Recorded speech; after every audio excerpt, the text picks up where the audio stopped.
শিক্ষিত সুশীল সমাজে বড় একটি অংশ শিক্ষক রাজনীতির বিরুদ্ধে। তারা বলছে রাজনৈতিক সম্পৃক্ততা অতীতে শিক্ষকদের ছিল, তবে এখনকার মতো এত ভয়াবহ ভাবে ছিল না। আপনার মতামত কি? আমাদের যে প্রধান উপদেষ্টা উনি একজন মহান শিক্ষক, ঢাকা ইউনিভার্সিটি একজন একজন প্রবীণ অধ্যাপক। উনি একটা কথা বলেছেন, আমি কথাটা কোট করতে চাই। সেটা হচ্ছে যে উনি বলেছেন যে আপনারা যদি শিক্ষকদের উদ্দেশ্যে উনি বলেছেন যে আপনারা যদি রাজনীতি করতে চান, রাজনীতি একটা ডিফারেন্ট জায়গা, আপনি রাজনীতি করেন, শিক্ষকতা বাদ দিয়ে রাজনীতি করেন।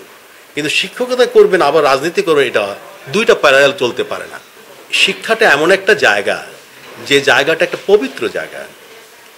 এই পবিত্র জায়গা যারা বিনির্মাণে নিয়োজিত আছেন তারাও পবিত্র মানসিকতা নিয়ে তাদের সামনে যে শিক্ষার্থী তাদেরকে সেই পবিত্রতা শিখানোর কাজে তারা নিজেকে সম্পৃক্ত করেছে। এটা একটা টোটালি একটা ডিফারেন্ট জায়গা। এটা শিক্ষকতা যারা করেন তাদের অন্য কোনো পেশার সাথে সম্পৃক্ত হওয়ার কোনো সুযোগ নেই। এটা একটা এমন একটা পেশা যেখানে আপনি গবেষণা করতে হবে, প্রচুর বই পড়তে হবে, আপনার পক্ষে সম্ভব অন্য কাজে নিজেকে নিয়োজিত করা।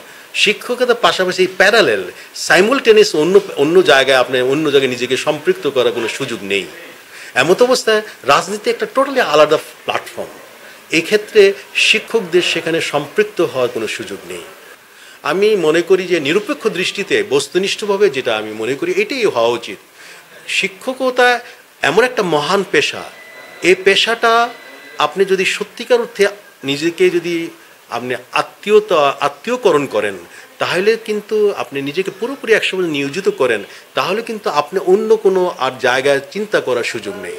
কেন শিক্ষা প্রদান এবং গবেষণা এটা কিন্তু তিনটা একসাথে সম্পৃক্ত।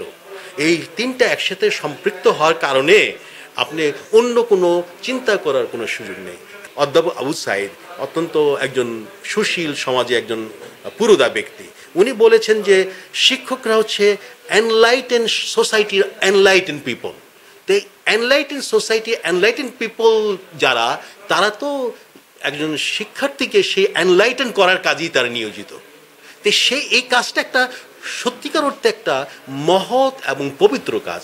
এই পবিত্র কাজ করে অন্য কাজ করার কিন্তু তার কোনো দ্বিতীয় কোনো সুযোগ নেই।